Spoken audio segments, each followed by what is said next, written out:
He likes the Yes. We waiting on Big Mike. Just get in here. We take him. Just on the East Coast Locker Room Live. Ain't been over here yet. Go check them out. Facebook, East Coast Locker Room Live. You know what I'm saying? Lots of shout outs tonight. Lots of people to talk to. Be back in a Tab for the second. bad little bitches in the city and it's all on me. Time no time when the love so blind that you're all I can see. Know the night won't be the same if you don't leave with me. Ass up, head down, every time you dress down, no I like it. I like it. I like it. I like it. I like it. I like it. I like it. I like it. I like it. Good ass girl in the badass city, got the itty bitty titty, but the ass come with it. Got you hoping that a flash come with it. Looking single in the club, but you hoping that a man don't get it. And she pulling up late night, no teeth, play fight, big jaw, gray white, fuck to the daylight, put her to sleep, cause I don't need no Xan. If she fucking with me, then she gon' need both hands, yeah. Big penthouse, spend another 10,000, nothing getting rent out, money getting sent out. Good brain, good head, get the sense out. Then I make it rain in the bed, pull a tent out. She likes the way I put shit down, and I likes the way I ain't gotta call her whenever I'm in town, but she know when to pull up on the block, throw the hood up. The Bucktown boy wood grain with your foot up. Call me when you need somebody to work on that body the way that it should've. Yeah, I pull up AM, scotch color gray bands, whole room darker than Ray-Bans, and I'm still on that ass like spray tan. I would get it poppin' with you or your 8 friends, but look, I like. All right. Enough of that. Enough of that. Yo, Mike. Yo. You had me fucking rolling, dude. Man said I was about to talk about some extended warranties. I couldn't even defend myself. I saw the opportunity. I took it, man. I had to. But we good. Let me get this set up. Look, I had a hell of a week. I know you had a hell of a week because I've been trying to talk to you all week. I haven't even gotten a chance to talk to my co-host, but I came straight from work. My blazers behind me, you know what I'm saying? I'm still dapper damper, whatever, but we're going to get it done because, you know, we love y'all and y'all love us, so we're going to get it done. Mike, how you feeling? Work's been tough. That third shift, man, has been getting to me. So I talked to my boss. I'm shifting back over to first shift. I can't do that. I give everybody credit who does that third shift shit. I did it with Walmart when I was in college. I was trying to go to school and do overnight work and get the bag, but I was dying, bro. I was dying. I couldn't do it. Hey, yo, shout out to Bray, man. Shout out to Braden. His first tour. He went to UConn. He got showed around. He's on the field. Talk about it. Yeah, no, they had the Jim Moore camp, the youth camp. So his best friend, who's a running back, they went together and got the tour, got to talk to some of the players, got to get coached by the players and some of the coaches. It was a good scene. Yeah, that's fire, man, and that's what it's all about. The next generation stepping up, doing the thing, dude. All right, look, we're not gonna take too long. Let's get into the show, man. So we got a lot to talk about tonight. We're gonna try to get through it quick. The ECFL kickoff was last week. You know what I'm saying? And we're going to start from the very top. Let's talk about what happened in 3A, man. The first game, the Boston Bandits and the Western Mass Raiders. Now, we talked about the Western Mass Raiders. We really didn't know much about them. We didn't know what to think of them. They hung in there with the Bandits, man. They hung in there with them. What was it, 21-14? Yeah, they might be better than. They might be a lot better than we think, or was this game a sign that the Bandits are not what they used to be? I'll go with the other one. I'll go with the teams might be competitive. All right, Western Mass might be more competitive. I haven't seen the tape. We definitely got to check out the tape. But, I mean, historically, the Bandits have had like a crazy, nasty offense. They got a receiver up there that everybody respects. I can't never remember his name, but the dude is dirty. I watched his tape. So I don't know. I know that a lot of teams don't look the same that they did last year everywhere. I mean, we're going to get to one of these games that I was like, wait, what? How did that happen? But I mean, a lot of teams is looking different. So I'm wondering if a lot of these players from the area that might have had to travel into other teams, now that the Western Mass team is there, they're not traveling. Maybe that might be the case. Hopefully, we can get somebody on the show to kind of talk about it. But all right, let's look at the next game, man. Yeah, Must I see it? 40-0. I Admirals. I ain't gonna lie to you. I never would have thought. I've known about the Shams for a long time. Their name's obviously synonymous with minor league, semi-pro football around these parts. Around the New England area. I can't remember the last time they've ever had they had a goose egg. Bro, I mean, that's really crazy. 40-0. It wasn't like it was like a 6-0 goose egg, you know what I'm saying? Or a 12-0. You got beat the fuck up. Yeah. Whipped all around that field. All right, so is it a case that the Shams are just they gotta get it together? Is it a case that the Shams are not who they used to be, or is it a case of this was just a bad week for them and they're gonna be different coming up against the Rebels? Or the Admirals just that fucking good? Talk about it. I heard there's a lot of Shams players from last year, pivotal key players. You know what I'm saying? The guys that you don't know their names, but they make plays, they do their job. A lot of guys, more than people think, are on the Admirals.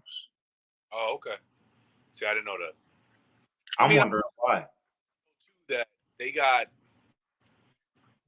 the Shamrocks are one of the teams that kind of kept the same guys for years.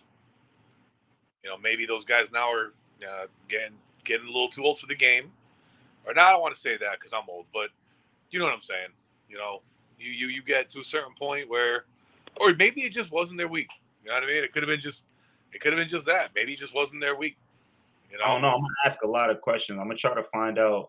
My job is kicking my butt, but I'm gonna try to reach out to some people and figure out why people leaving the Shams. First of all, shut up, Bunny. Shout out to the East Coast Cardinals. They got their invite for the Spring Nationals, so they're gonna be going down to Atlanta. Hopefully, we get our shot with the Falcons to go down there as well. But honestly, man, that's the same week that the Militia is supposed to play the Shams, so it's a bittersweet thing. But I kind of really want to play the Shams. All right, listen. I will say that I just want to know what's going on up there in Marlboro because perennial powerhouse, but they looking real shaky right now. All right, let's get back to it though. Got to put us to the side. The Hartford Rebels took care of business. You know what I'm saying? They beat the Panthers, but 20-0, 2014. I mean, yeah. All right. This is my take on this game. The Rebels' offense on paper looks crazy. It looks crazy. It was already a very good offense. Now it's a lot better. They added some really good pieces, especially like Josh Pavano, Chris Easter, Bozeman. I never remember the quarterback's name, but he's been a dog for years. The old line seems like they got better, and Benny is back home. So Coach Benny being back home, they got that leadership, that championship quality leadership back. I think Benny is back in his comfort zone. He was a 3A coach, moved down. He did what he thought was best for his organization, but now he's back at it, right in the thick of it. So for me, I thought they were going to put up a lot of points. You know what I'm saying? Because the Panthers defense, it had a lot of question marks. You know what I'm saying? With the merger with the Bulls and some guys going other places and some guys not agreeing with things. And, it's very much a first-year organization. You take two pieces and you merge them together, it's going to be some miscommunication. Yeah. I really just thought that the Rebels would capture more of that. I mean, they had Benny on the East Coast locker room. Shout out to them again. If you haven't, go check them out. Go like, subscribe, follow their lives. But Benny said it. He said it was first game jitters. You know what I'm saying? First game mishaps. They just didn't execute. But I still expected more from them. The Panthers or the Rebels? Rebels. Look, I mean, think about it. The first play of the game, the very first kick. The guy is walking in with his camera talking about, oh, I'm late for the live stream. Easter catches the ball, houses, cribs it instantly. You know what I'm saying? I don't even think he was running full speed. Yeah. That's the first play of the game. And you telling me for the next 59 minutes that you only put up 2 more touchdowns with the offense that you have? The Panthers do have they have a solid defense. They got a solid D line. Okay, I'll give you that. I mean, Bobby, I know Bobby. He's one of them, Andre on the team? I don't think so. Andre Lyons? Is he? I don't think he's there. No. I don't know. He might be. If anybody knows if Andre Lyons is on the NEP Northeast Panthers, let us know. But I don't think Lyons is on that team. He might be though. I mean, I will say this, not to get off topic. The one thing I was thinking about, especially when I was at the Mustangs, your game, that game. Ronnie, what happened? Why did he get suspended? He got suspended? Yeah. Oh, jeez. Ain't the $100 fine? Oh, he ain't paying that. All right. I know the Bulls merged with the Panthers, but I would like to see the Northeast Bulls come back as a team themselves. As a 3A team, right? Honestly, as any team. I don't think they can go down to single, obviously. But that team was that team had a good thing going, and I feel like they should be a staple in semi-pro. But, they had to do what they had to do, and I get that. But with that being said, Lions is on NEP. He's number 1 defensive end. Now, is Lester playing too, or is Lester? When I watched the tape, I could not decipher if Lester was out there. I was actually looking for him, but I just couldn't tell. Number 59, Lester Maldonado, is on the roster. But I will say this. They got Dion Moffitt on the roster, and Moffitt is on the militia. He's on my team. So somebody might have to fix that. Anyway, let's go to the last game in 3A so we can keep it moving. Those are the words of Jim. Jim is about, listen, I talked to Jim a couple days ago. I will say this. Jim is about his business this year. He's not playing around. Misconduct, 1 game suspension. That game will be served against the Rebels. $100 fine. Yeah. Somebody paid that fine for him. That's what I'm saying. Somebody paid that for him. All right, last game in 3A to recap. It was the Militia Mustangs, our game. Listen, in the parking lot, they told me I wouldn't have 20 yards. They was gonna shut the run down. That our offense wasn't gonna get going. It wasn't the best. It was sloppy. We had a couple injuries. We was missing a lot of guys. They just kind of never got it together. It was a real sloppy game. The lights never came on. There was no chain crew.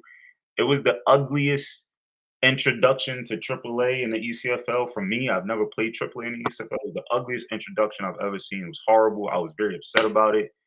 I'll give the Mustangs credit. They went out publicly the day after. They apologized. They said, this is not a reflection of organization. So I appreciate them for that. But I will say that team has a shit ton of talent, and they need to figure it out.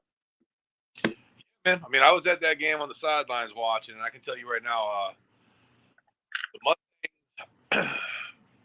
the Mustangs look like a team that pointing a lot of fingers, and everybody wanted to be out there at the same time, and that's not a shot to the organization. That's more just, I think they're going to struggle. I think they're going to struggle for about 2 more weeks, and then they're going to get it together. I'm not saying they're going to lose 2 more games in the next 2 weeks. I just think you're going to see a lot of struggling from them because they're trying to find themselves. Like we play with a lot of those guys on the Falcons, and a lot of those guys went from being starters to then they didn't even get a shot to play. Yeah. I mean, the thing that I will say about it is, I called it. You did. Now, listen, I've been in those situations. It's too many. It's like, all right, when you come into an organization and there's a lot of talent, you come in and it's not that you shrivel up, but you show respect. You know what I'm saying? You guys have been here. You're very talented. Like, I understand, like, you earned your spot to be here. And as a player, you kind of just get in line. You know what I'm saying? And then as you work your way into the system, then you fall in. But the Mustangs had this feeling of like they was bringing in guys and almost it was like, you that guy. That's why we want you here. So as that player, I'm coming in thinking I'm the guy. You know what I'm saying? And when you bring in too many people that's I'm the guy, you're gonna have all kinds of problems. You're gonna have guys trying to call their own plays. You're gonna have guys walking off the field. You're gonna have guys coming on the field when they're not supposed to. And It was a for lot of me, I was a part of the game. And as a player, you normally don't see that. But as a player, I could tell. When I lined up at running back and I seen 4 different fronts, 4 different packages of players coming, I'm like, oh yeah, they don't know what they doing. They don't know what they're doing. And our whole game plan was go in and just play solid football and we would win. And they would self-destruct. And I think that's their issue for the rest of the season, especially with them losing guys. There's guys that wanted to leave that couldn't leave. You got coaches that want to leave that can't leave. There's a lot of dysfunction. If they get it together, they'll have a good season. But yo, let's get the 2A. Let's get the 2A. Because I was very shocked at this. The Randolph Oilers, are they just as good as the Hitmen or are they better? 13-12 against GSD. yeah. Whoa. That was tight. That was a tight game. Whoa. Yo, is the Randolph Oilers on the alert for possible sneaker? They might sleep you if you're not looking. It could. 13-12. That makes me want to see that game. And it was played at San Anselm College. For those who don't know, when I was in high school, that was the only team left after everything was done that was like, yeah, we definitely want to have you on the roster. You know what I'm saying? So that was the last team, that was the last coach that I talked to back when I was in high school. And they was like, yeah, we want you here. I chose not to go. I chose to go to JUCO because I wanted to go D1. So I really want to see that game. I want to see what the field looked like because I know it to be a really pretty, beautiful field. But damn, that's a hell of a game. I don't know where Mike went, but he's probably dealing with the kids.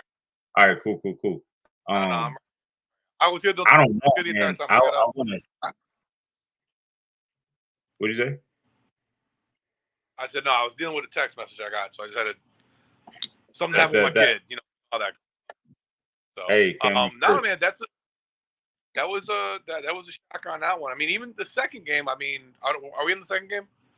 We're in the second game. Generals Titans. Yeah, the Generals pulled it out. Last second play, right? They hit me up in my inbox. They said, "Don't you ever doubt us again." I said, "My fault. But not for nothing. I doubted the Admirals too because I said the Shams was going to take care of business. I mean, damn. I watched the game. The honest truth is, this game I believe went to overtime, and Quan was live streaming from his phone, and he had explained that it was a penalty. One of the players had made a play on defense, and they kicked the ball, and they gave Troy another shot. The honest truth is, it looked to me like the Troy City Titans didn't belong out there with the Generals. The Generals look athletically better. You know what I'm saying? Now, as far as coaching goes, that might be the issue for them. I think they have a ton of talent, more talent than they really needed. They might even be a solid 3A team, like a low 3A team. But they let Troy City hang in there. So is there more to come of this? Because if that's the case, then you're not going to get over the hump of the better teams. You know what I'm saying? You're not going to win the big games. You're making mistakes. That's my question. I don't know. I think we're going to find out this week. I think this week's going to be the determining factor. I hear you, Ty. I see you, Ty. What's up, Ty? He's hey man, I got to give him a shout out. He looked like he put on some muscle from last year to this year. Man, he is a stud in the gym. I seen some clips of him lifting. He is a stud in the gym. I saw that. I got to give him a shout out. I haven't talked to him in about 6 months. Me and him used to go to the same gym, but I ended up moving out to a different location. But I saw a picture of him the other day, and I was like, "Hey, that motherfucker's arms got big." So he had some plates on the bar. I said, "Damn, Ty, okay, strong now." All right, I was with you. All right, we got the Mill City Eagles versus Haverhill Hitmen. They played in Jill Stadium, and the Eagles. This one shocked me. Remember, I told you I had put out a post, and I said that I thought that the Hitmen was going to handle business. It was going to be a cakewalk for them. I said, man, why y'all even putting this on live stream? I don't even think this Hitman Eagles game should be live streamed. And then the Eagles went out and beat the to the point where some of the Hitman players was on Facebook having a mini meltdown. You know what I'm saying? Yeah. Like we gonna be good. We gonna be good. Like, That game definitely hit to their ego. I mean, yeah, think man. about it. They just won a natty. They won the championship natty. A lot of those players, a lot of those same players that won the chip and the natty was in the spring where they won the IFA, and that's when the Cardinals was in the IFA and the Bearcats was there, and you had the Patriots and the Falcons. It was a much more competitive spring league than the IFA was this year, and they won that, carried that right over into the summer, went all the way to the end. Mind you, there was a single A team that went on to win the double A national championship. So you can't get any more higher of a climb than that. You know what I'm saying? Not only did you win single A in your world, right, in your league, but then you went on to go against another level of team, another level of talent, and win it all. That's dope for them. But they having a meltdown this year. Yeah, they definitely on the low road, the low ride now. They're on that bottom of that roller coaster. Now who knows? Maybe they catch fire and they come back, but I don't know. Dropping 0 is not a good look. Dropping 0 is not a good look. All right, last of them all, single A. We start at the top, the Rhode Island Raptors and the Tri-State Bruins. Now, I personally watched this entire game. How'd it look? I stayed up late one night and I watched the game because NEFL team, Rhode Island Raptors, first year in the ECFL, I wanted to see what they was about. You know what I'm saying? We had our reservations about them. We had our reservations about that league. We knew the Tri-State Bruins wasn't, going to have a good season. We knew where they was weak at, specifically offense. And the game for the Bruins looked exactly how we thought it would. Yeah. Offense was terrible. Lots and lots and lots of coaching points for the offense. They had a rotation at quarterback. They had some meltdowns on the sideline. They had some me guys out there. They had a rotation at running back. It just looked terrible. They couldn't get the ball. They had one receiver, number 8. I don't know his name. If you out there, you a dog. You a dog. You carrying that team on your back right now. So keep doing whatever it is that you're doing. Defensively, they look solid. They look like a decent defense, but they look like they were on the field for way too long. They got tired after a while. So that, they have some weaknesses. They're still a single A team. They have some weaknesses. They're small in the interior D-line. The linebackers aren't very fast, but they're fast enough. And the DBs need technique. You know what I'm saying? They're a single A team still. But I will say that the Rhode Island Raptors completely shocked me. Yeah. Like, they're not extremely physically gifted, but they're good. They got some decent speed. They got some good size for a single A team. They're big.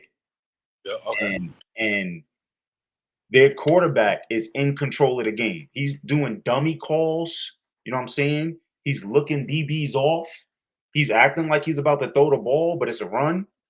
You know what I'm saying? I will say that he did it a little too much. It started to be like I started to tell when we was going to run the ball. So if they could reel some of that in, but that team, they've got 3 running backs. All 3 look about the same. They all run about the same. So they're not getting any drop off. They got depth. You know what I'm saying? The O-line was throwing dudes all over the place. The quarterback is solid, but he can't throw the ball downfield. So he's probably more like a West Coast, like a Rivers. You know what I'm saying? If he can hit some short passes, get the ball out of his hands. I think for a single A team, they look really good. Are they going to be in the championship? I don't think so, but they definitely going to be in the playoffs. Definitely. Okay. You gotta check that tape out. You gotta look at that game. Thundercats, Black Panthers.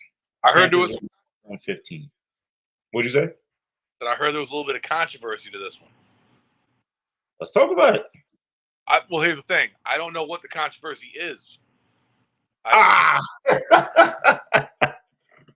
Well, reason being is when I was at the Mustangs game, LB was there. Okay. And a couple other Thundercats there. and I was kind of just walking by, and I heard them say like some about the refs, calls were being made that were kind of phantomish. And that was really it. So I just kind of was like, I also don't know if that's LB just trying to defend his loss, or if there was actual some bullshit that went down. See, that's the thing about LB. If he loses, there's always a rebuttal. Yeah. If Well, he loses, there's always a rebuttal. He could lose by 50. There's some reason why his team lost. So it's right. hard to take that word. We gotta find out if anybody knows what the controversy is with the Thundercats, Black Panthers. Let us know. All right, the Flyers and the Badgers. I got something to say about this, Mike, but you go first. What do you think about that? I mean, I'm gonna say the line that Dennis Green said years ago is we are that they are who they thought they were. You know, the Flyers are gonna be the number one team. Now they went on the road, so they had to go to Daly Field out in Mass, but Daly is close to Boston, so not too far from where Windsor is, right? And Rockville.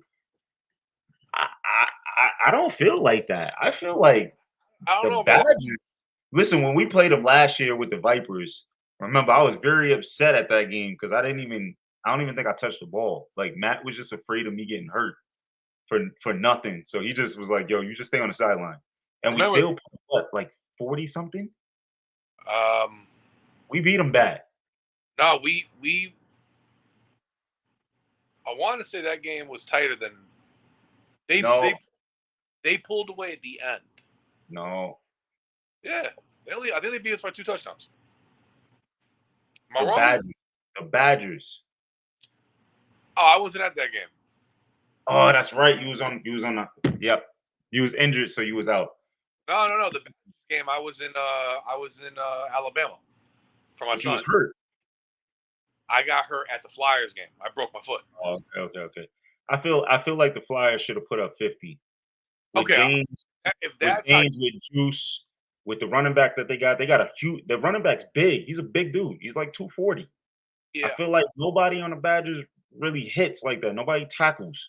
So he should have been running through them. Like it should have been a no contest game. It should have been like, yo, we running the clock in the third quarter. all right. So let me ask you this question though, because we played the Badgers last year. I wasn't at that game. From what I heard, though, was that we could have put up 60 on We them, and could have. we only put up like 20 because we kind of made it more like a fun game. We didn't put up 20. We put up like 38 or almost 40 or something like that. I Oh, didn't play. Dave scored the first two touchdowns, sat him. We put in Mike, yeah. Well, Mike Will. and every single receiver got a touchdown. That's the game where Larry almost broke the record. I think he threw 6 touchdowns.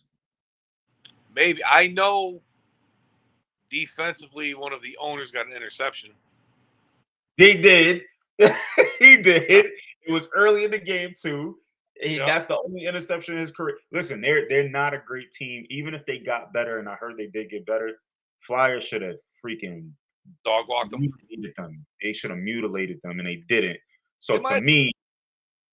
to me, maybe the Flyers are showing weakness. Maybe they got too comfortable with the success they had last year. I don't know. We'll find out. Maybe. All right, last game in single A, man. CT Lightning and Rhodey Ravens. Now, what was that saying that you just said? They are who they were.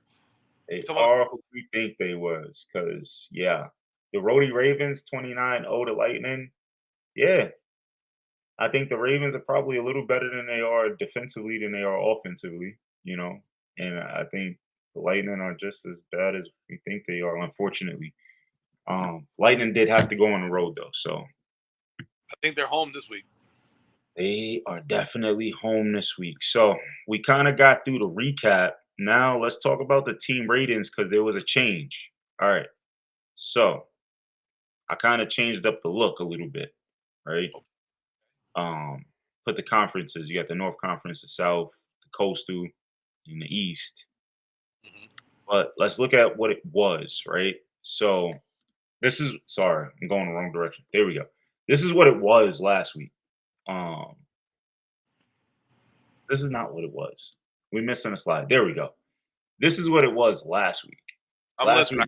week, All right, keep going. Yeah, we had the Shams at a 99 overall. We had the Admirals at a 95. Unfortunately, I think a lot of this is just off. The Hitman was an 87. You know what I'm saying? So we had to make some changes, and I think we'll go at it one at a time. AAA.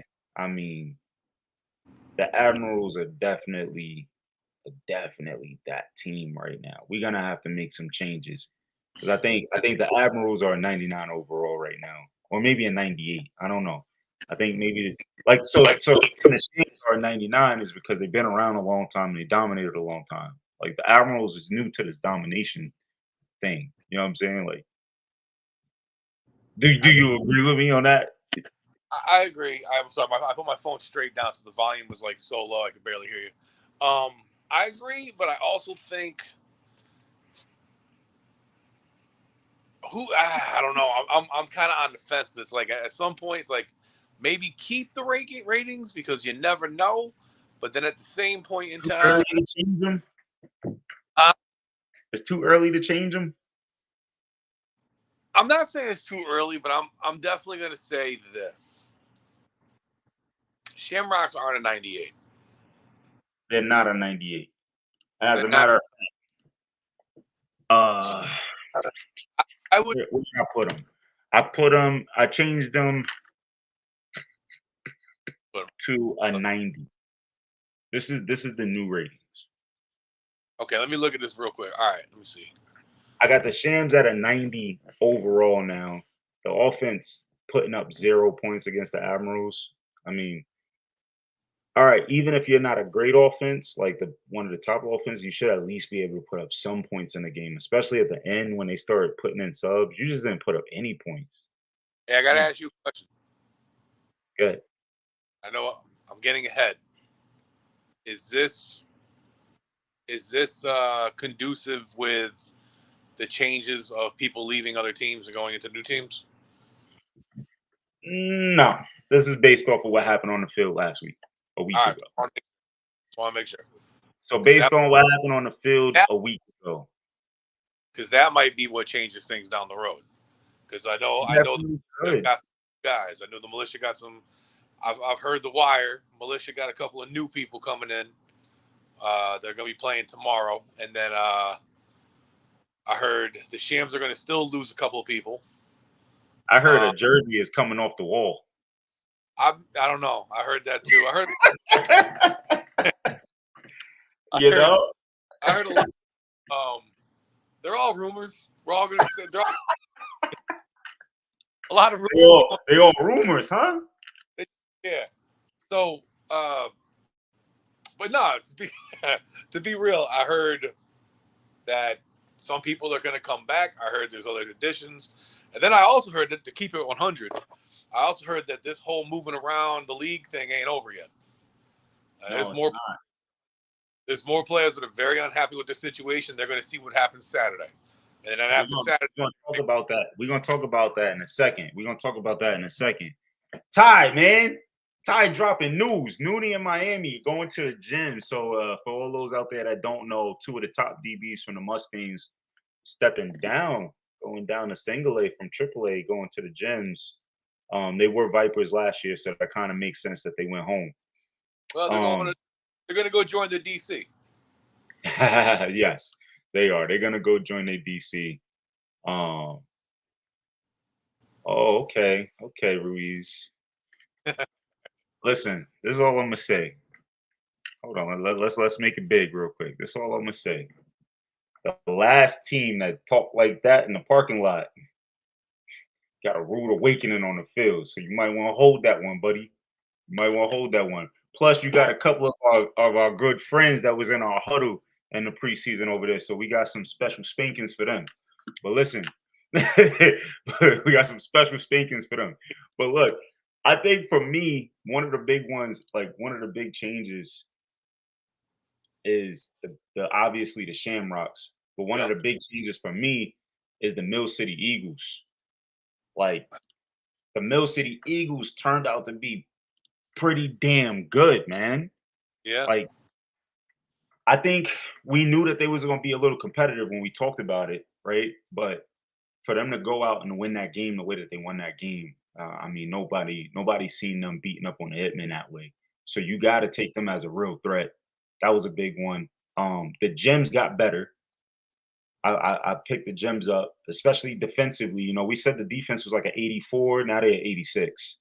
Yeah, So I definitely think the Gems. I know I said the Flyers. I think right the now, Gems are with number. I know I said the Flyers are number one team in single A. The reason I haven't put the Gems over yet, and this is not to say that I won't, because we all know I'm rooting for the Gems. That's big. I mean, if we're going to keep it, we're going to keep it real. The Gems are basically the team I started. correct. So, Correct, basically.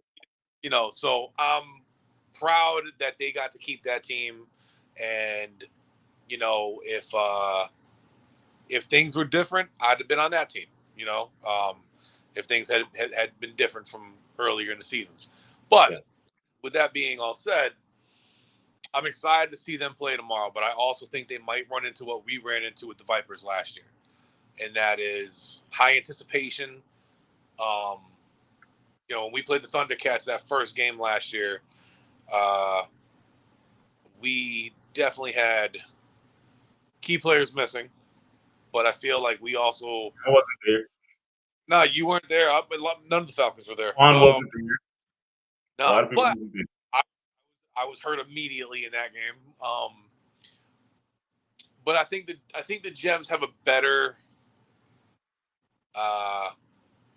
ownership, coaching staff to help these players out for the adversity that might happen. They also going up against a slightly weaker Thundercats team than last year. Last year's Thundercats team had Dobbs on it, and Odai and Shondell was like, I think in their prime. That was the best they ever looked. They had a lot of good defensive guys. So this year's Thundercats team is not the same. So I think they get a little easier kickoff, but there's a lot of questions, and they get to answer those questions tomorrow, honestly. And Um, we're rooting for you. Hey, the Valley Generals, I made some big changes there. Valley Generals, they athletically talented. You know what I'm saying? I think for a lot of the other AAA teams, most of those teams are who we think they are, but the Mustangs had to take that L and they had to drop down.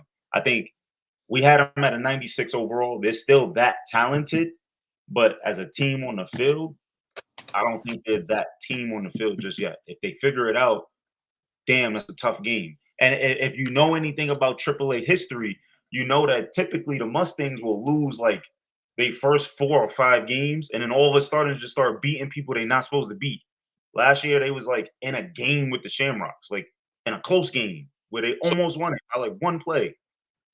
So then I was right about the whole Commanders situation.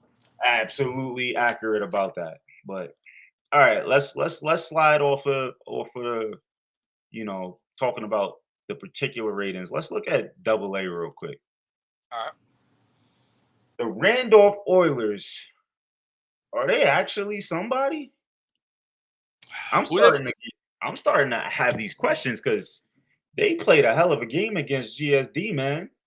Now let me ask you, who they play this week? That's a good question. Let's take a quick look at it. I was looking at NEP's roster. Let me go back and go to the Randolph Oilers. Look at their schedule. I can actually share this. I'm gonna put this on a live real quick, y'all. Bear with me for 2 seconds. I'm gonna throw this on a live for y'all so y'all can see it. Boom. All right, so they got Mill City, the Eagles. So, in my opinion, this is a great test right here. You know what I'm saying? The Eagles went out, handled business week 1, proved that they are a legitimate contender and beat the snot out of the Hitmen.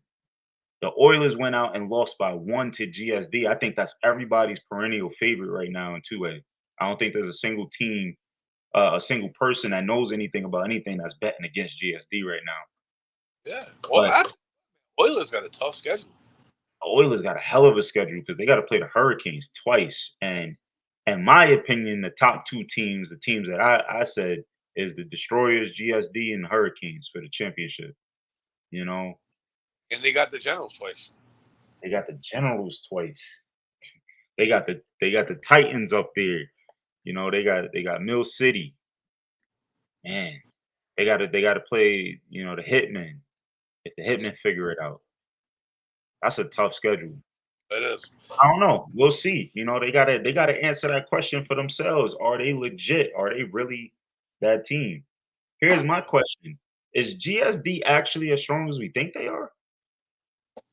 Because this is the second game that's been really close.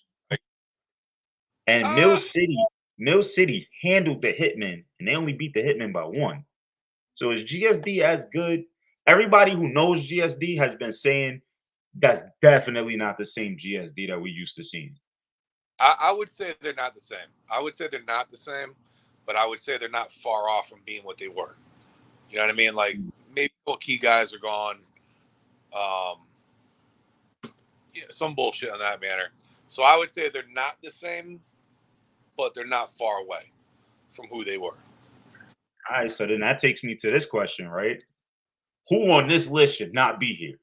Lightning. Ooh, that's fucked up. Yo, whoever is on the CT Lightning, I apologize for the way that we have been treating y'all. We have been bullying y'all, and it's not fair. And as an organization, I apologize to you guys right now, but y'all fucking stink. But we are rooting for you. Oh, we rooting for you. I love an underdog. And I mean that whole like I know a couple players that are on there. But your over under right now is looking crazy. My whole thing with the CT Lightning is they just I don't know. Everything. I feel like you got to make some moves to not be the to get walked every week. You know, like I know it's their first year. And I know they got some players that might just be coming back from playing football or never played football. I don't know what the deal really is. I just know I know one guy on there. And Ty, I know you played on that team, so I know there's a couple of guys that used to be gems that are now over there, I think. More due to travel than anything. But yeah, they just I'm rooting for you guys, man, but it's hard not to pick on you. I think the Lightning probably should have. I get it. Merged. So the ECFL spring was the place that you went, and they gave you a deal for the summer, but they should be in like the NEFL or something. I don't even think they would survive in the NEFL. Like they need to be in some kind of like independent league and just pick up games. I will say they probably could have a good game against like the Bombers. Those teams are more on a level. This schedule is too much for them. You know, I can't see them winning the game. I can't even see them Badgers. I do want to see them playing the Badgers. I do want to see. I can't see them beating the Badgers. Maybe it depends on when they play them. If they play the Badgers late in the season, I'm not even going to waste my time looking it up. But if they play the Badgers late in the season, maybe so. But I will say this: after watching the Raptors play, I think the Raptors could probably, in a year, they could be a double A team. They definitely could be. Now, what team can go up? Oh shit! Thank you, Ty. Thank you for that information. I knew Rob was. I didn't know Brian was still playing. I didn't.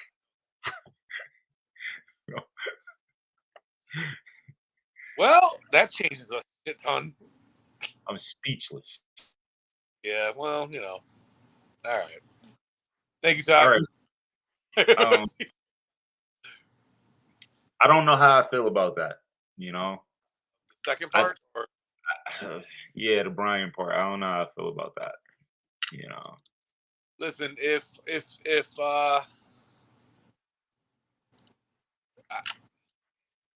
at least he doesn't own a team anymore. I can say that. I mean, if we're going to talk about it, we can talk about it. So I'll say my piece on this end. What you just said, I agree with. As far as playing goes, if the players around him are okay with it and he's remorseful for some of the things that he has done and they can look past it, then good for them. But I know that's not the case in many spots. And I also know that he has to be very quiet about playing on that team because I do know if the bigger dogs find out that he's even playing, they're going to try to remove him. I mean, look, if I got on here and I was like, I hate all spicks, you spick motherfuckers, and you boat riding motherfuckers, there's no way that anyone Spanish would ever want to see me on the field because it's just like that. Bro, that's just not okay. It's just not okay to be openly racist. It never was okay. It's never okay in today's climate, bro. It's definitely not okay. And there's receipts of it. You know what I'm saying? Your receipts is out there. So Yeah. like at this point, bro, you need to just step down, step away, go get a hobby like fishing or something. You know what I'm saying? Like you shouldn't even be coaching kids anymore, in my opinion. I get it. Granted, bygones be bygones and people can change and all of this, but like it's tough. A bigot is tough, man. So my thing with that is, and obviously, me and Brian knew each other for a couple of years. He coached my son before my son. He coached my son before my son started becoming my son. Or becoming. Take that back right now. He started becoming. He coached Braden. Braden was just starting out, and no one knew. Braden actually had no size when he started playing. Brian never showed me that person, if that makes sense. And we all know, and you all know where I come from. I grew up in Hartford.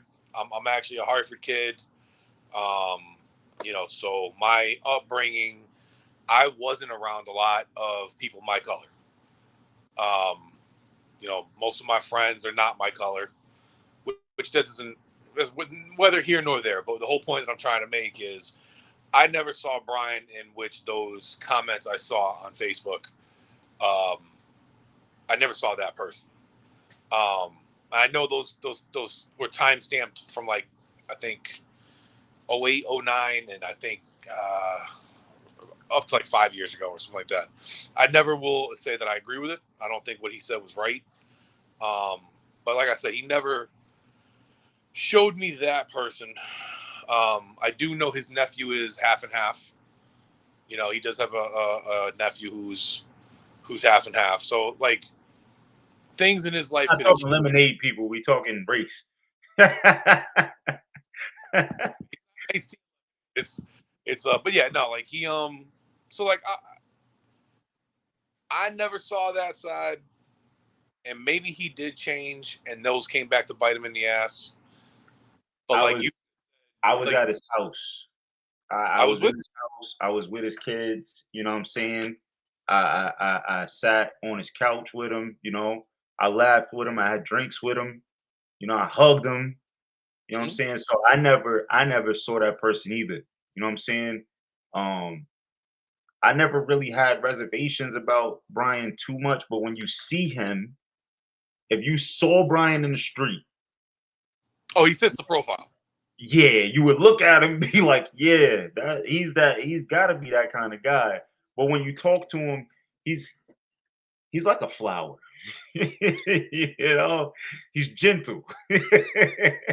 You would never think that he played football because he's a gentle guy, and he loves his kids. And outside of what was said, to me, Brian's a good guy, but it's hard when you have such a long period of time saying something that's so bad. It's just so unequivocally bad. You know what I'm saying? So I don't know. That's up to Jim Harmon to really decide and to act on, Yeah, no, I know that. But I also know that there are people, ownership wise, that are AAA owners that if they were to find out, they would more likely try to remove that as out of there ASAP. Out of there ASAP. It was the Shamrocks guys. The Shamrocks guys were one of the guys that as soon as they were given, I think Dan Harry, I think he reposted those things like 9 times just to make it known that who did it, how it was said, and all that stuff. And same thing with Adam. Adam was very adamant about it. my whole thing with that situation is, okay, he's not an owner. You know, he forever is going to have to live with the consequences. Now, is he really living with them? I don't know. But if he's playing and like I said, those other people can be bygones, and I guess so be it. Yeah, what up, Sean? What up, Sean? Hey, listen, since we on this topic, let's go ahead and just jump to it. The last section of the day before we get out of here. What is going on out here? In the ECFL world? It's crazy. It's crazy in the ECFL world right now. A lot of transactions happened these last couple of days.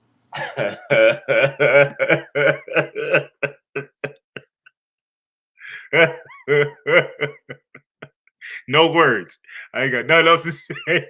But go ahead and take a look at this at home, because it ain't gonna look like this for too much longer. You know what I'm saying? There's a lot of guys up here, a lot of guys on this list that they don't want to call that place home no more. You know what I'm saying? And it's crazy because I heard stories of best friends on the sidelines benching their best friends. I heard stories of guys that were supposed to be players turning into coaches, arguing with coaches. I heard stories of, guys just taking their helmet off and just walking off the field. Fuck it. I'm not doing this no more. I'm not blocking for you. I'm not throwing it. Bad news. I will tell you, being on the sideline, and I was on the Mustang sideline. And honestly, I was planning on doing both sidelines because I had boys on the militia side, at Mustang side, but I wasn't jumping that fence. Bro, they couldn't unlock the fence for us. We had to hop the fence to get into the game, man. I had boots on. I still have high ankle sprain.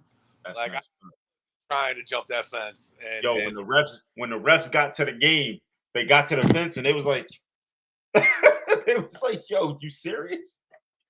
Yeah. So, I mean, I guess what happened on that was the grounds crew went on vacation. Yeah, there's one guy, he went on vacation. He was on call. He was supposed to, I guess there was an arrangement for him to unlock everything and things were supposed to be locked back. And that was all supposed to be doing the malicious part. And he never did it, apparently. He took off. Now, the validity to this, no one will know. You know what I'm saying? That's tight-knit, and that's within the Mustangs crew. No, Ivan Munoz did not have anything to do with that. No, the Falcons organization did not have anything to do with that. That is the Mustangs home field. That was fully on the Mustangs. They put out an apology, as we talked about earlier. They took responsibility for it. So we'll leave it at that. But I will say that there is a steep hill for them to climb to recover from this. Now, go ahead. I'm just wondering what the time frame is for that. It could be really quick. They could bounce back right now, or it could take them some time. Or it could be the whole season. I mean, I know this. So I was on the sidelines on the Mustang side, and I'm not gonna. Here's the other thing too. I don't know. I didn't know half the players were who they were because obviously with the Falcons, I'm used to some of the guys having certain numbers and being able to know who they are. The Mustangs, I don't think anyone had their names on their back, if I can remember. But I remember, seeing Larry be number 8 was confusing the hell out of me. I'm over there looking for 3. Can't find 3.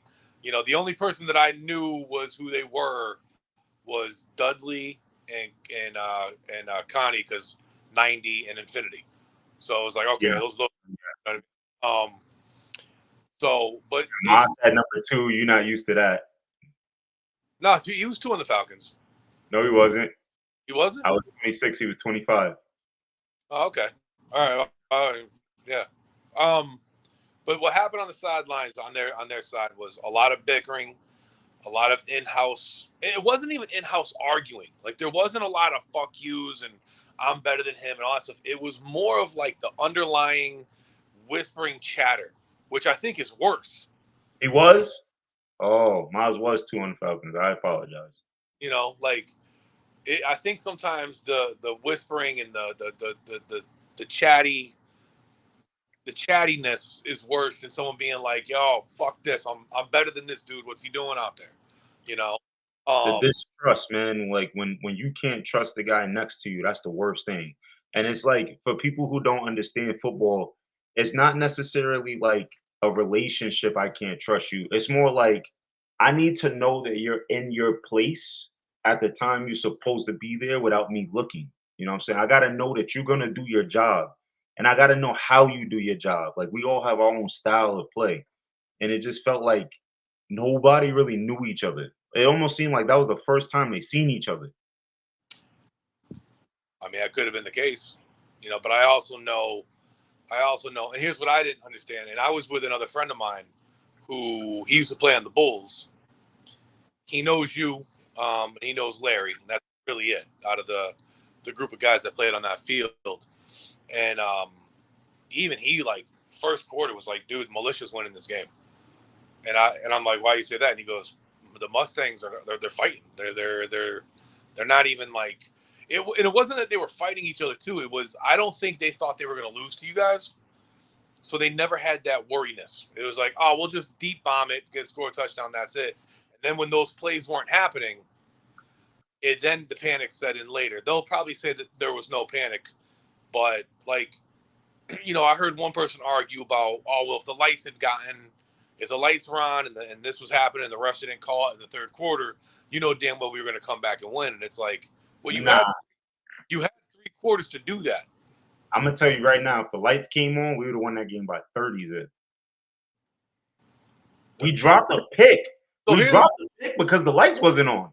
no. But here's the other thing. Now here's my question to the militia because I was at that game too. Why the fuck do you guys stop running? So they loaded the box. They had 7 in the box with an eighth creeping in. And because that eighth was creeping in, we felt like we could get a matchup with one of our bigger guys on that eighth guy. So Okay. we went to an empty formation, but our quarterback has, I'm gonna put it out there, our quarterback has a broken sternum. He's hurt. He had a car accident or a motorcycle accident. He was very, very, very much in pain. You know what I'm saying? So we went empty and he couldn't really deliver the ball. He ended up having to run a couple times because Wakanda is an absolute phenom at defensive end. And even if you put the best guy on top of Wakanda, he's just so lightning fast that he forced him out. And I think our coach knew what we're capable of, so he kept trying to force it.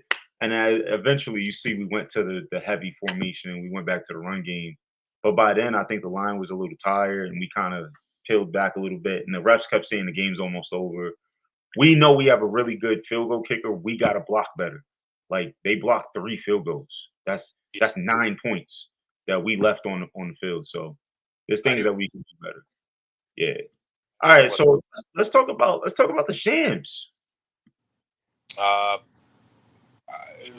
I don't know because They put this out here, man. They said, listen, we had a tough loss, tough week, time to bounce back. They're on the road going up against the Hartford Rebels. that's The all. Rebels are a really solid team. Um, I think when you look at the Bulls merging with the Panthers and then you look at the Rebels stepping up, the Bulls had a dominant season last year. They dominated 2A so like head and shoulders above everyone else that I thought coming into this year they would be a 3A team and they would do really well. It looks like the Rebels is going to have the better transition into 3A. You know, they got some key pickups, some marquee pickups. Their old line looks like it's a lot better. They got Benny back, so they got the head of the ship back. The Rebels look like merging with the Bulls might have been a tough. Uh, not the Rebels, sorry. The Panthers merging with the Bulls looks like it's going to be a tough transition for a little while. Like they still figuring it out. Um, I don't know. I said something to Mark Seams. I said that at the end of the day, they just gonna put Rocket back there and let him do his thing. But he made a good point that Rocket is up there in age. He's a little older, and yeah, he can still get it done, but he's not the same Rocket that could just carry a team on his back anymore. And I think the overall level of competition is kind of Evened flattened out. out. Yeah, it's evened out. It's not so top heavy anymore. So like you'll have to carry a team on your back week after week after week. You know what I'm saying? Because like the Panthers is no slouch. I know we're talking about them like, yeah, they might be on the weaker side, but they're still a very good team. The No, Rebels they are a very good team. Militia's a very good team. You know what I'm saying? Who am I forgetting from Connecticut? Mustangs. The Mustangs. Uh, Talent alone is a tough team to play. Fast, strong, big, angry. They play with an attitude. Then you look at the other side, the Bandits, Western Mass, Raiders. Apparently, they're a good football team. Yep. Apparently, they went toe to toe with the Bandits, and then obviously the Ads and the Sham. So I mean, the Admirals seem like they're going to be the team to beat. That's the team. I'm honestly curious to see what happens this week, because if the Admirals drop another 40-0, uh, you know what I mean? Like, barring injuries and such, that might be the team. who do the Admirals play? Let's go look at it. I already forgot. All the Connecticut teams are playing each other, I think. Yep. Let's see. Let's take a look at it, and you guys can go for the ride with me while I do this, man. Yep. Choice. Let's look here. Let's share this tab. And we're on the Southern New England Admirals. We go to the schedule. They playing the Western Mass Raiders. So Okay. if they 40-0 the Shams, they probably could 30-0 the Western Mass Raiders. And they could probably 40-0 the Panthers. So we're looking at potentially 120 points with maybe 6 giving up. Maybe. Bam. Will they play after that? They got to play the Militia. They got to play us. Now, we got to go to them. That's going to be tough for us. I ain't going to lie. And this is the one game on the schedule that I'm kind of like, I got circled. You know what I'm saying? I got this one game on the schedule circled against the Admirals as that game. You know, it was the Shams for me, but after the 40-0 spanking that they took. You know, so I think having to go into Admirals land is going to be tough for any team. Honestly, you could just 5-0 that right there. If you got to go see them, good luck. Where are they again? North Smithfield High School. That's exactly where that was. Hold on, we're going to look it up real quick. North Smithfield is in Rhode Island. Oh, In high school. I think it was close to Boston. I think it was like 20 minutes from Boston. all right.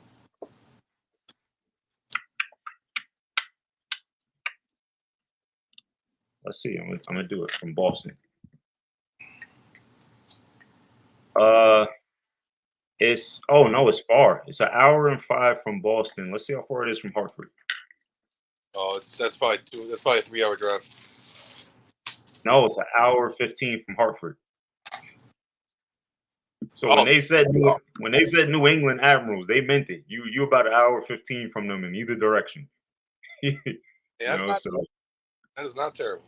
That's not terrible. But damn, they got a good football team. I mean, I think as far as 3A is concerned, we know that Connecticut is up for grabs. Like, you're not gonna know who's the dominant team in Connecticut until probably week 4. You know what I'm saying? Once everybody's seen each other, Mustangs see the Militia twice in that period of time.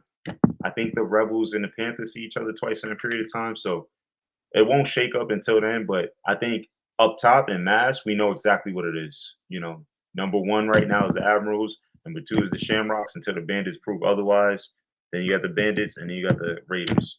And CT is whoever gets to that 5-1 or 5-0 first. You know, whoever gets to the middle of the season and still untouched is probably going to take that mantle. But in AA, that's a whole nother conversation, dude. AA is all over the place. Are the Generals talent wise? What do you think about them? Because to me, the Generals and the Mustangs are the same to me. Tons of talent, but can they put all that talent on the field and manage it? I think the Generals can. I think the Mustangs are going to be okay too because of the exodus of a lot of guys. I think now that they do have kind of like, I don't want to say their guys, but it's kind of I was gonna say that when we was on the East Coast Locker Room Live, I was gonna say that I think the Mustangs are actually better now because the guys that they have fit their play style. I think right. they were trying to take a step forward as an organization, but wasn't willing to make the sacrifice it takes to take that step forward. You make Right. a drastic change to your play calling style and you bring in new coaches and you bring in new talent. There's a sacrifice that comes with that. Whether it's we have to practice a lot to get in on time and in rhythm, whether it's we got to cut some guys that we usually depend on, but they won't buy into the system. Right. If you're not gonna buy into the system, we gotta get rid of them. Like there's sacrifices that comes with making that step forward. 100%. And I think the Generals have a better chance now because they're a new team and they're just gonna, you know, and they got to win under their belt. You know how that goes when you win. You One know, and oh, first game as an organization getting a win. yeah, that's huge. It's You know huge. that deal. That's a confident boost. That's we made the right decision to come to this team for some of those players. Right. Because that's what in semi-pro especially. In semi-pro especially, that's I think a lot of times, a lot of players problems. This is not a shout to anybody that lost, but I think when your team loses, a lot of teams will. Am I on this team? You know, I could go to another team and have a winning record. So let me go to that team. But I think that's where it's different from college and in the NFL is, those guys can demand trades and shit like that, but it doesn't mean it's going to happen. There's also big money involved. But like with semi-pro, it's like you get that victory and you don't think about leaving that team. You don't care what happened on the sidelines. You don't give a shit who said what to who when, and if the coach didn't play you. Even playing time. Some guys will win and be like, all right, I didn't play a lot, but we won. 100%. A lot of guys are like that. Yeah. You know what I mean? But you get that loss, and then it's what the fuck am I doing here? Nothing's organized. I don't want to be here no more. And I saw that a lot last year when we were on the Vipers. There was a lot of people on the Vipers team. We lost to the Thundercats that was like not bought into, hey, it's the first year. We have 50% of our team missing. There was a lot more guys like, oh, I come to practice and we lost and I don't want to, I'm not here to lose. And it's like, it's game one. Like, chill out.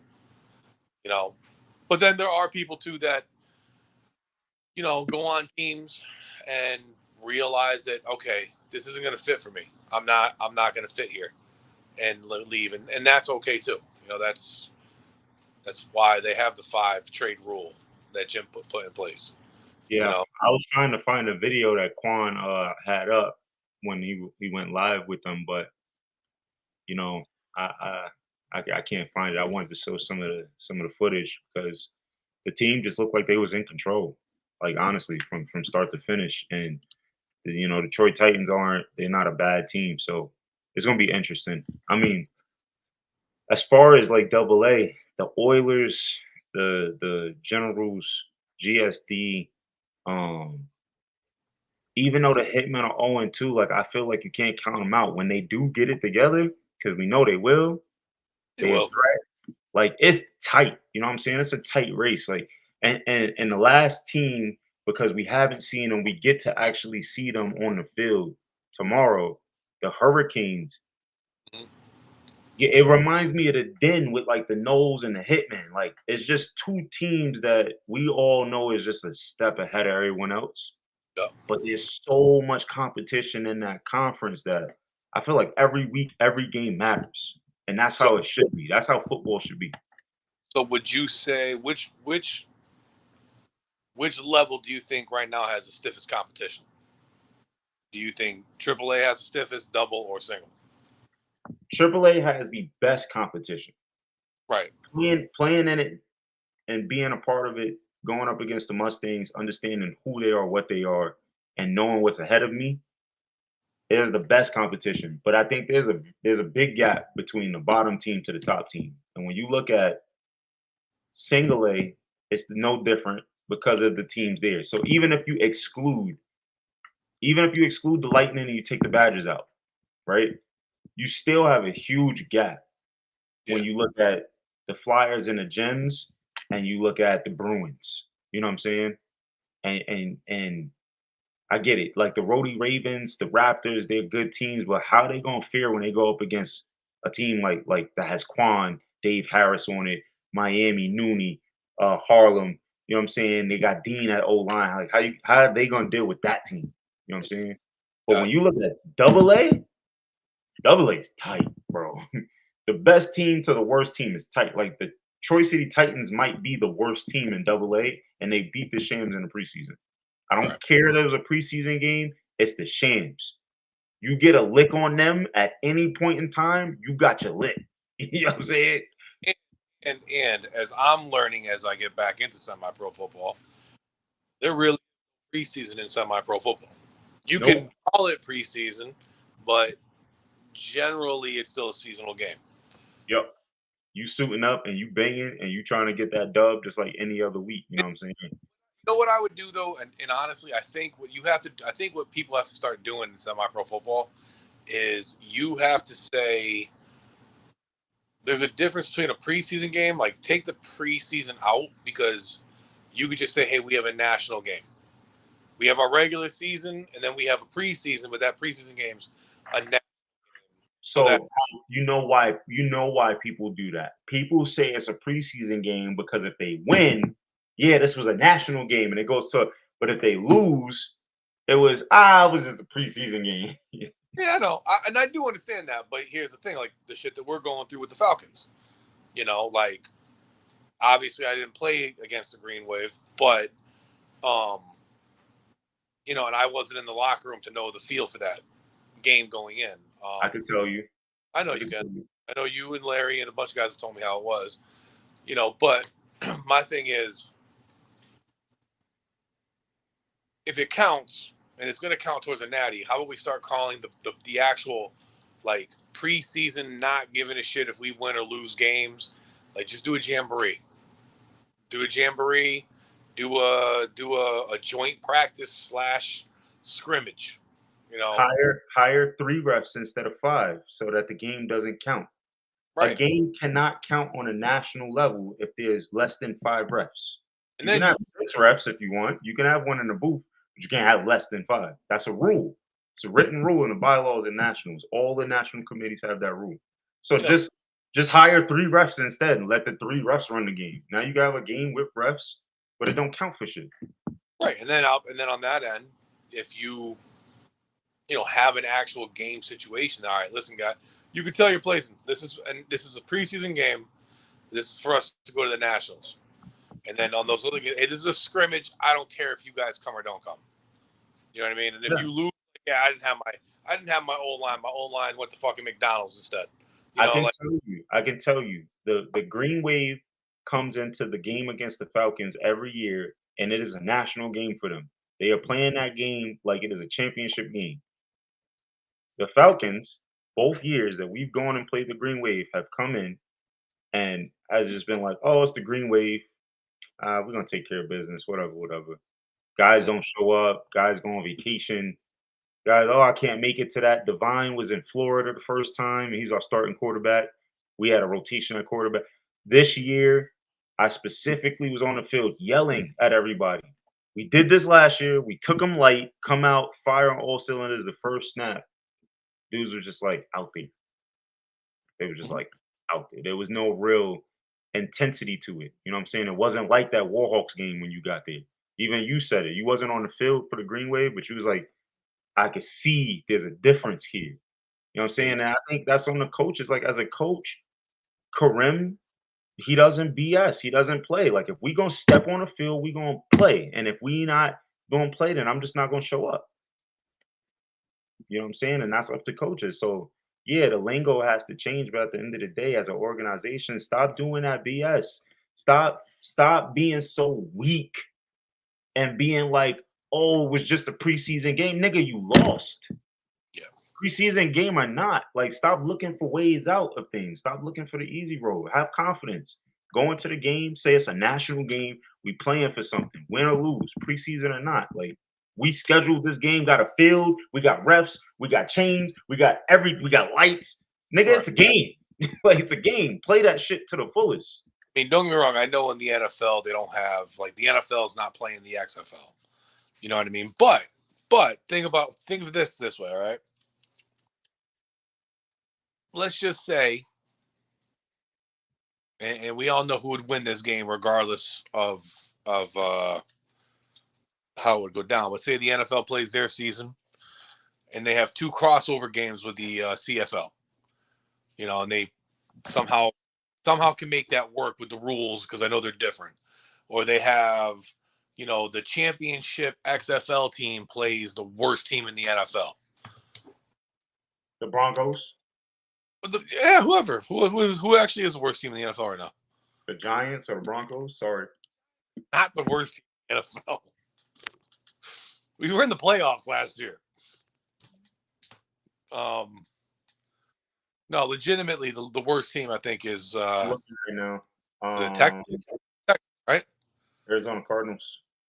No, Chicago Bears 3-14. Damn. Okay. Oh, that's right. It was Chicago. They had the first pick. Oh, hey, no, I'm lying. Sorry. The worst team in football, Houston Texans at 3-13. 3-13 with 1 tie. Okay. So technically, the Bears had a better record. Now imagine if the Houston Right? Texans. I have no clue. Oh. The winning percentage is 17% for the Bears, and it's 20% for the Texans. So the tie gives the Texans the head. Yeah. Go ahead. So the Bears was the worst football. Yeah. The Texans had the 2nd and 3rd pick. You know, I think too. What you could do is, if the NFL decided, okay, you know what, we're gonna have fun.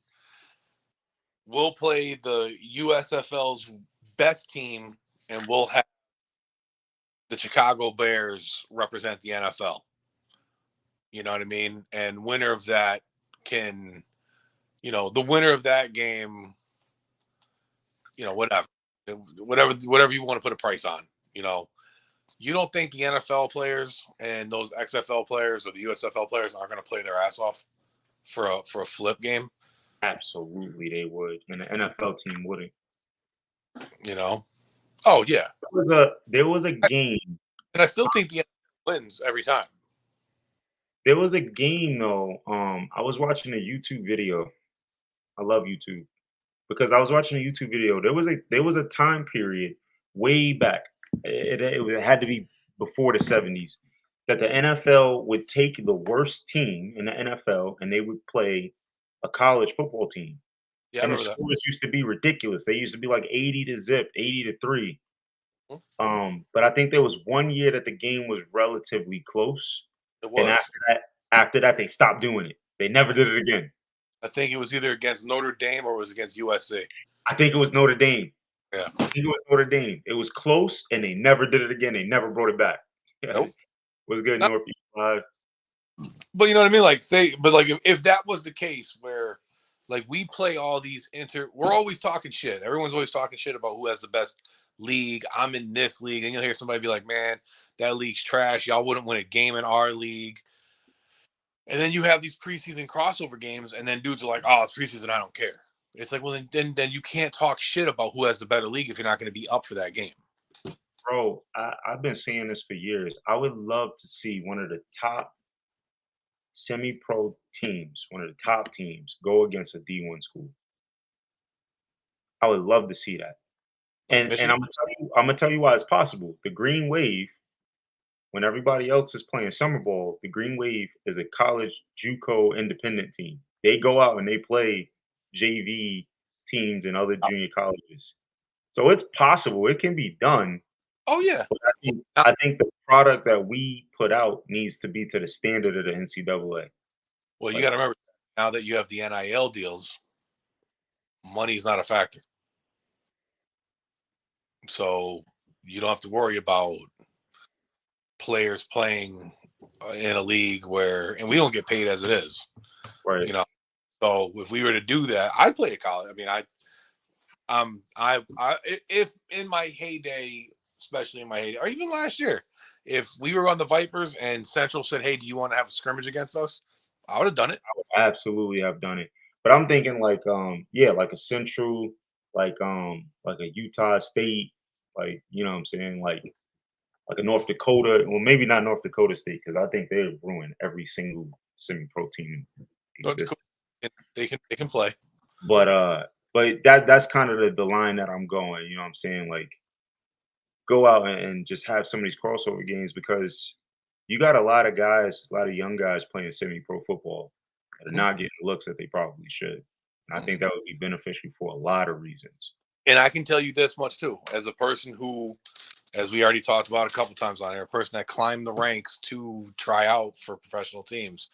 My biggest downfall on all those meetings, all those interviews after they looked at my 40-yard dash, my 225, my 3-cone, my individual drill, when I would beat the guy in the individuals, and they would go, "Who the fuck is this dude?"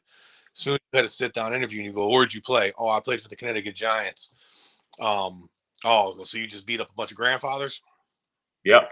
That's the problem every time. And it was like, no. Well, who did you play that has any relevancy? And it was like, shit.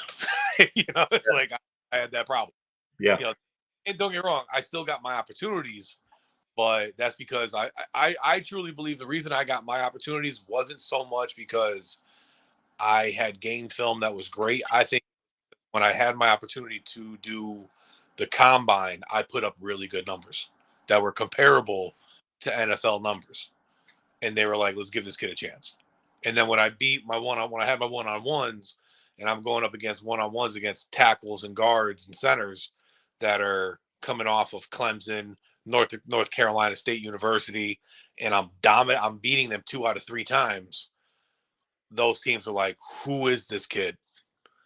And then, then I'd have, To me, it happened to me at the Blue Chip Combine in Mass. They had the Blue Chip Combine in my senior year. They had it at Dean College in Massachusetts, and I went up there, and I mean, there was every big name Division I school in the area. Bowling Green was there, Army was there, Rutgers was there, Buffalo. Who else was there? Duke was there. A bunch of big D1 schools, and I was destroying everyone. You know what I'm saying? But I was playing both sides because they always make you pick both sides. They say offense position, defense position. I was killing that running back.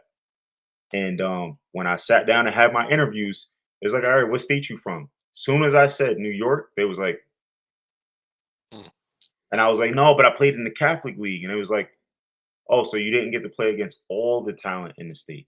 I was like, nah, but I played against the best talent in the state. It was like, all right, did you play an out-of-state game? Yeah. Who'd you play? Bergen Catholic. Oh, you played Bergen Catholic? What was the score of that? 35-2. Who won? They did. yeah. Great. Yeah, you should definitely take a visit, man. We're really interested in you. Here's my card. Give me a call. Yeah. I mean, that's for me in high school. I went to Northwest Catholic, which is not a prestigious high school in Connecticut. I mean, it is for academics. And if I was 6'3", 6'4", I would have been on the basketball team. I would have been well known. My basketball team won 3 out of the 4 years I was there. We won state. So you went to basketball school. I went to a basketball school and a track and field school. Damn. And soccer. Football was they cared about the football program. We still got a lot of we definitely still got more of the attention than the soccer team or the track and field team. But at the end of the day, the colleges weren't looking at us. They didn't give a shit, Yeah, because it's football, so it sells the tickets, but still. Right. We still sold out. Oh, we didn't sell out, but we still had a crowd that would come to our games. But the thing that made me get looked at was we played Berlin, we played Bloomfield High, we played Weaver, we played a bunch of other teams that other Catholic schools.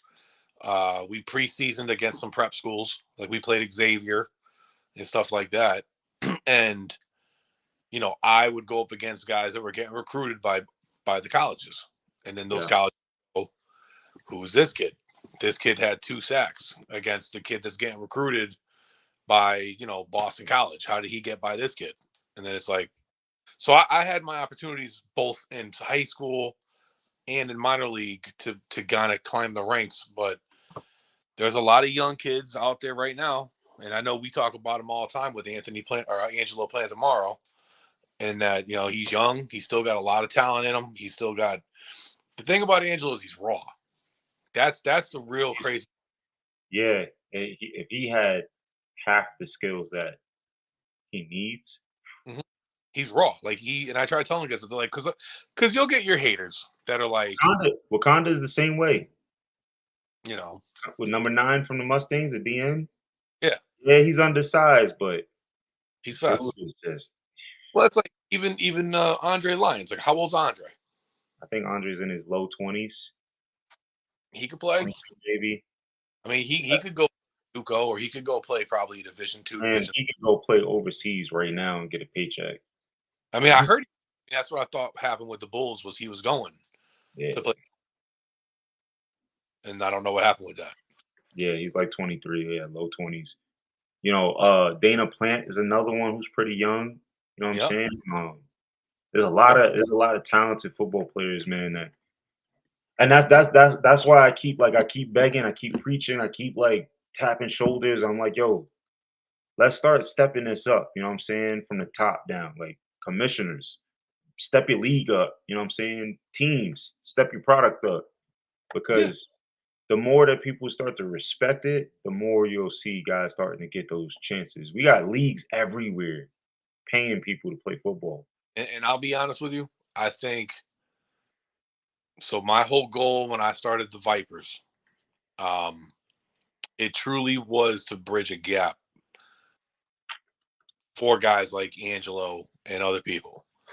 Obviously, I didn't get a chance to make that a possibility for some of the guys, but my whole thing was get game film out for them, get them better coaching staff so that they can, learn the proper tools. I mean, having Ryan Glasper on the Gems I don't think a lot of guys understand on the Gems the vast amount of knowledge and they have a guy in Ryan Glasper that they could. Experience. Oh my God, like you could lean on him. And Ryan's just like me; he could talk football all day, And at one point, mind you, think about this. At one point, the Vipers had me on offense, him on defense, 2 guys that made it to the top level. How many guys asked me questions? How many guys asked Ryan for questions to pick the brain? Not enough. I'll put it that way. And for all those guys at home that don't know, Ryan Glasper is now on the Gems. He played safety at BC, right? At Boston College for 4 years. And in Southern, he's an absolute legend, with the ball in his hand as a quarterback, as a running back, as a safety, as a linebacker. He's a legend at his high school. So. And he played, I want to say 3 years in the CFL. Yes, he did play in the CFL as well. He did play in the CFL. Me and him both played on the Hartford Colonials. He played. I made the team and then got hurt and was removed. But me and him was a football team. Yeah, that was for the UFL before it folded. And he played for that team before it subsequently folded mid-season. But he's an athlete. He's a guy that those guys, especially like an Angelo, can learn so much with him. Footwork, how to read. A lot of guys in semi-pro football should do this, especially the young kids. If you really want to know how to make it out of semi and minor league and all that stuff, learn how to watch game film. It's a skill. It's a skill. Like, you can have the athletic tangibles to ball hawk and do this stuff, but if you could watch game film and read the offensive plays, if you're on defense and you can look and you can start seeing, okay, I saw that they did that, they ran that play 32 times last week. Yeah. And when the right tackle's foot goes, thank you, that too. That's a very good talking point, defined as be coachable. But you know what I mean? Like, that is something that these younger kids, because I think for the guys that are, in their 30s, 40s that are still playing, they're not there for that no more. There may be 1 or 2, but that's it. But For these kids that are 25 and under, if you have talent, make your talent greater by expanding. Some of these guys, like when I talk about film, they're like, "Yo, how did you know they was gonna run that play? How did you know he was blitzing?" And I'm like, "Well, every time he blitzes, he puts his left foot back." Mhm. Or like, "How did you know he wasn't gonna blitz?" Because every time he's not going to blitz, he double taps. He comes up to the line and does this. Every time he does that, he's bailing. Like, you got to know how to watch film, but not just on the other team. You got to learn how to watch film on yourself. Like, look at yourself Yep. and look for your flaws. Look to see what you could do better. Don't be afraid of that. Especially on the offensive and defensive line, because the whole telltale back when I was a kid, linemen didn't wear gloves back in the 80s and the 90s, even some of us in the early 2000s.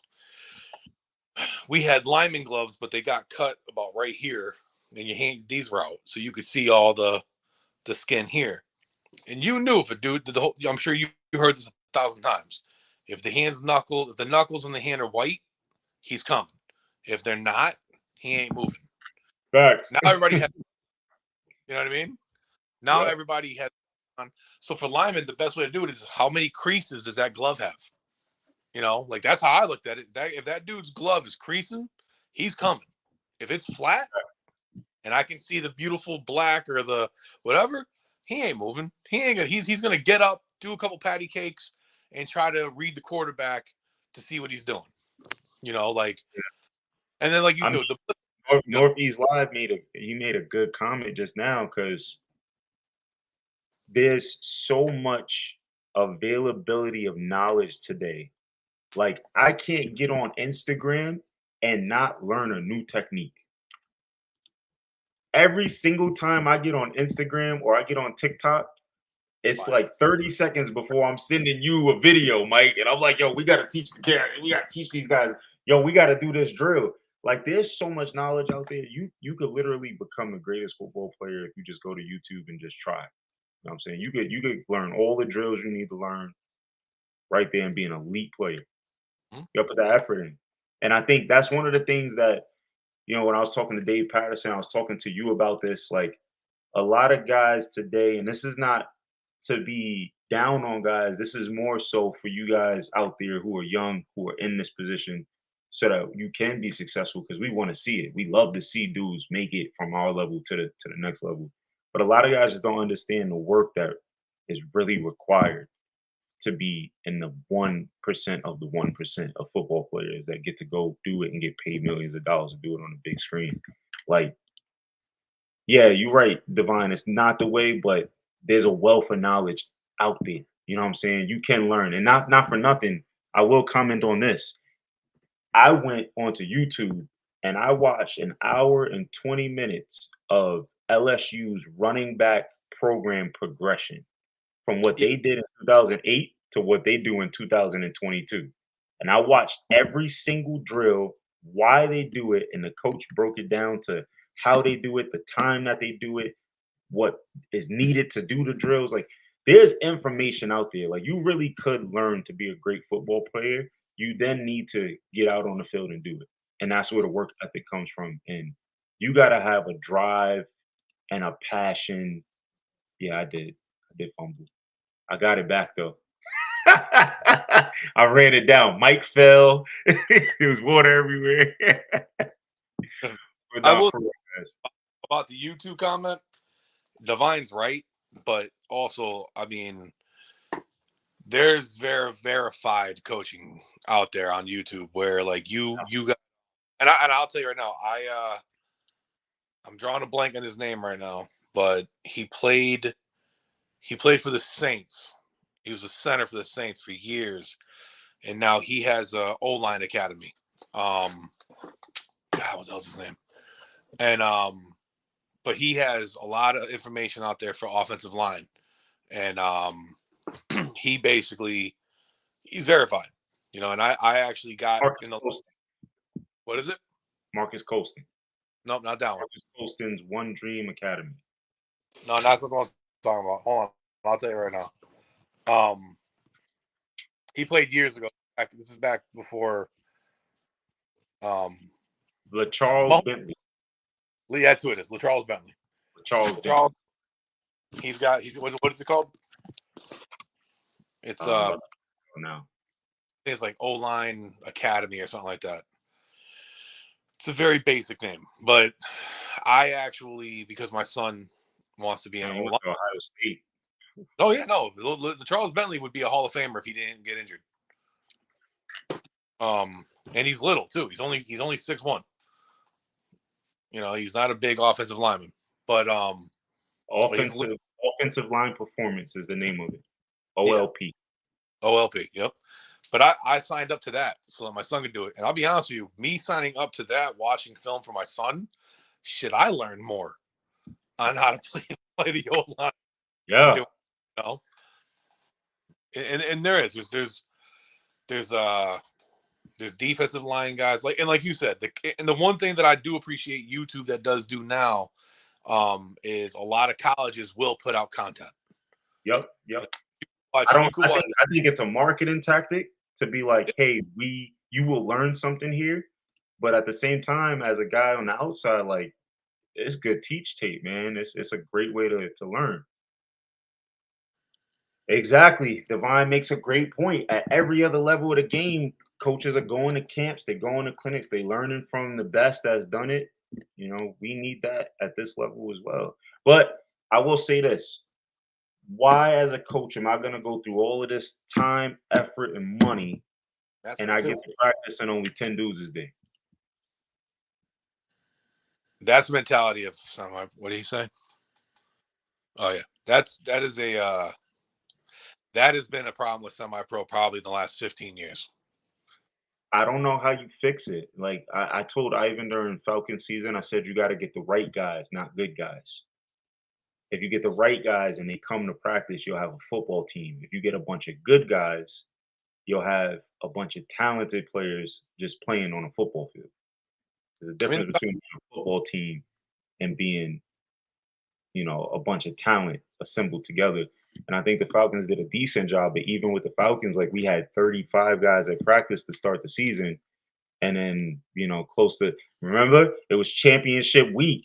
And we was at practice mad as hell because it was only like 8 of us. I remember. And I was hurt. And it was the same 8 guys. So like that is something that, and again, if a guy has work and a guy has kids and he's got a family and I'm not getting paid for this, I'm paying for this. If there's no benefit to me going to practice, I'm not going. And I think that was like the point early on, was like, if we fix the system as a whole, if we make the leagues better and we make the teams better and we create these junction points for players to go arena and for players to go back to college and things like that. Now there's a reason. Like, when you was on the Connecticut Giants, you understood the level of play that you were a part of. You understood the organization you was a part of, and you knew, if I don't go to practice, I'm not on this team. You was also getting checked. Sometimes. So I wasn't always getting one, but I will say this too. The other thing about the Connecticut Giants, and if any Connecticut Giants see this and they want to come out and say anything about it, we all went to practice too because we knew the next guy could take our job. Yo, Kenny, that's the thing, man. And I think that's the problem with semi-pro today, is a lot of these teams have a significant drop off in certain positions where the coaching staff knows, if I play this guy, we're not winning. Like, if I make him pissed off because he didn't come to practice, what do you say? Oh, okay. If he didn't come to practice and I play this guy over this guy, he's going to walk and now this team's going to lose. You know what I mean? So it's like, I think, and I'm not saying that's right. I'm just saying that I think is what semi-pro football has become. And they need to figure this shit out very fast because, people are going to stop wanting to see it. Yeah. All right. Last thing before we take off. Mm-hmm. I was chilling. My phone went off and I looked down, got an invite. I'm like, all right, cool. Let me check it out. You know what I'm saying? What's going on here? And then I see this. The hell's that? The National Players Association. Dude, I mean, there's clips in here. Guys are dropping rankings for all over the country. You know, guys are trying to band together. They sharing lives. You got highlights in here. Dudes making crazy plays. This dude won the game right there. Boom. Mhm. You know, I think this is awesome. I think this is like a start. This guy is, Mhm. his guy is tape up here. I think a point to this thing is to get all the players in one location, to share knowledge, to talk about the different teams in the different areas, but then also to like, hey, like I know a guy that's looking for a receiver for arena. You know what I'm saying? I know a guy that's looking for a DN. I've seen the comments like, yo, I got you. I can hook you up with this coach. You know what I'm saying? Mhm. They putting up like they top players. Like this is awesome. This play right here was crazy. Oh, oh shit. Oh, Hey, dude, went up there and got one. You know what I'm saying? This is awesome, man. This is the start of what we've been talking about all year. You know what I'm saying? Getting all the players in a single location. You know what I'm saying? And kind of start to force the hand, man. Force the hand. You know, I think we got to enough, build on. enough people have to get where me and you were at, and other people have to get out to have it work. But it can work. It definitely can work, and I think that's our job. Fine, not to cut you off. Divine's probably right. It probably cost a lot, but so in being an owner at one point, if I can make my team legitimate, I take that hit with the cost. Here's the Problem here's the real thing though. The real thing is that if the guy who has no business acumen stops trying to be a businessman and a coach and a recruiter and a player and the guy that's on the lives every night and the guy who, blah, blah, blah, blah, blah. A lot of these guys are trying to wear too many hats. Like, you don't have business knowledge. You don't know how to go out and get money. Go hire somebody. shit, that's what I'm trying to do. You can Go ask give Matt. a guy, go give a guy, $150, but for $150, he's gonna spend 2 hours going out and marketing your team and pulling money in for you. You know what I'm saying? Like, you know, stop Mhm. being afraid to go out and ask people for help. You know what I'm saying? There's a lot of people out there willing to help these semi-pro teams, but nobody's asking. You know what I'm saying? Guys are basically, going out and just saying, you know what? I know what it costs. I know that if I ask for this amount of dues that I can get the team going. So let's just go out and let's just start a team. Definitely got to be willing to take lumps. Every business loses money in its first year. There's not a single business that doesn't lose money in its first year. Oh, So I you know. gotta be okay with losing money. You know what I'm saying? But I think it starts there. It starts with certain people. You just gotta do it right because there are organizations out there. We're watching it happen. We're Mhm. watching organizations come out the gate doing it right. They get a bus to every away game. They got their jerseys on time. They got a full roster. They win games. They go out and win championships right out the gate. Mhm.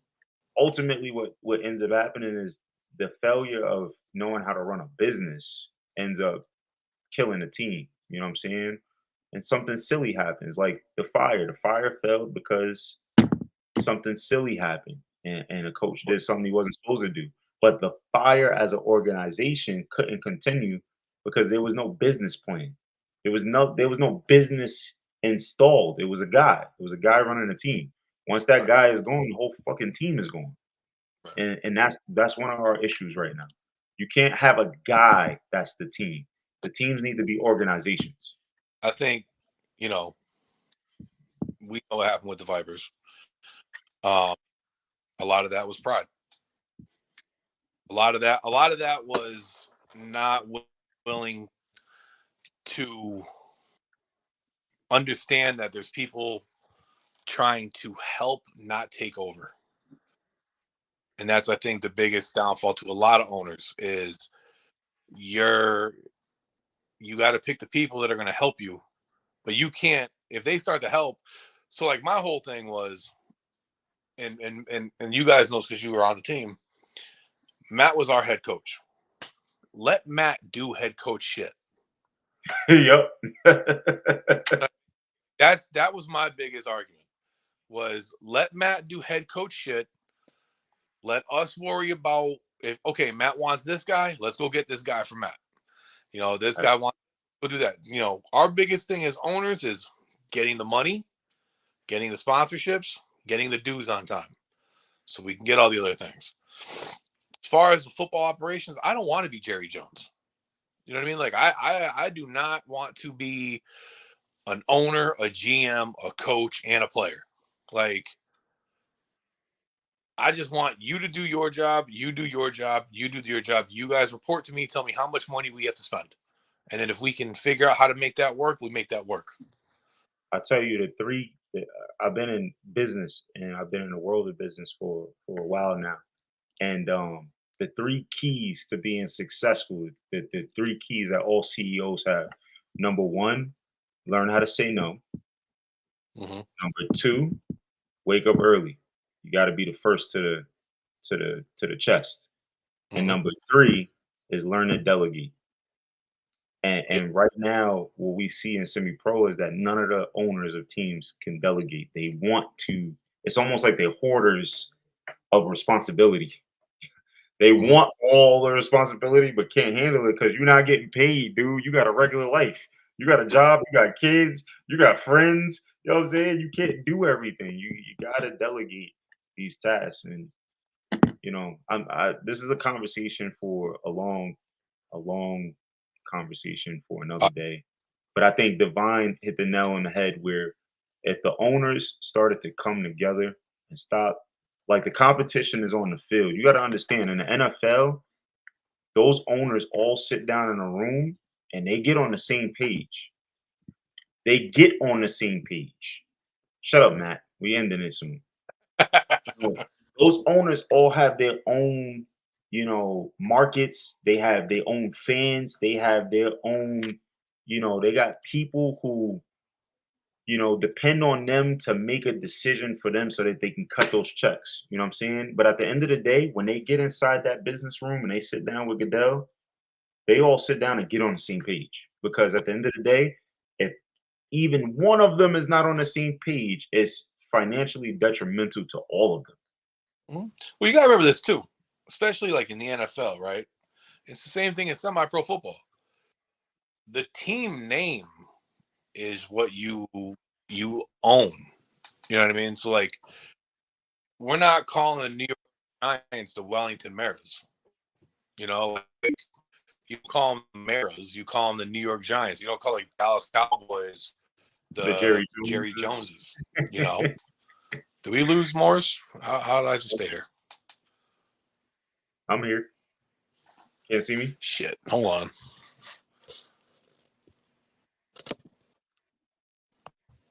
Can you see me? That's all right. I think we at that time of the night anyway, guys. Yeah. Mike will probably pop back in here in a second, but with all that's going on in football, I think, it's a lot of craziness, there's a lot of controversy, so much movement, with guys leaving teams and not wanting to be at places. Like at the end of the day, we understand how football can work because we see the NFL, we see the XFL and the USFL, we even see the NCAA, so we know it can work. You know what I'm saying? But how do we get it to emulate it in our level? I think that's the hardest part. So, Mike, we're gonna wrap it up, man. I appreciate you jumping back in, but I think at the end of the day, with all the controversy that we got, man, we just need to start coming together and really just start doing this thing. If you tapped in, you saw what happened with the TFL, and now guys are talking about the TFL is gonna fold. You got the IFA with all the guys leaving to the ECFL. Now they talking about the IFA is going to fold, and you see these teams pop up and have championship years, and then they fold. At the end of the day, like, we just gotta do better, man. We just gotta do better. I can't hear you. It's all right. Hey, listen, I appreciate everybody that tapped in tonight. I appreciate all the comments. Tuesday, we are gonna have Jim Harmon. I confirmed with him. I talked to him on Thursday. So if Jim doesn't show up on Tuesday, I want everybody to flood his freaking DMs and get on him because we got some questions to ask him. He's probably going to pull a marketing tactic and not answer half of them, but whatever. I appreciate y'all for coming out tonight, man. Shut up, Divine. I've been out all day working. God damn it. First they said I look like the preacher. I look like a young pastor. Then they said I look like I was selling car warranties. Just mad because I get to that money. Nah, I can't hear you, Mike. I can't hear you. Mark, I'm not ignoring you, Mark. Jeez. We're going to get you on the show. We definitely going to get you on the show. But yo, I'm going to sleep because I got a game tomorrow in Glastonbury. That shit far as fuck. I'm not happy about traveling out there, but it is what it is.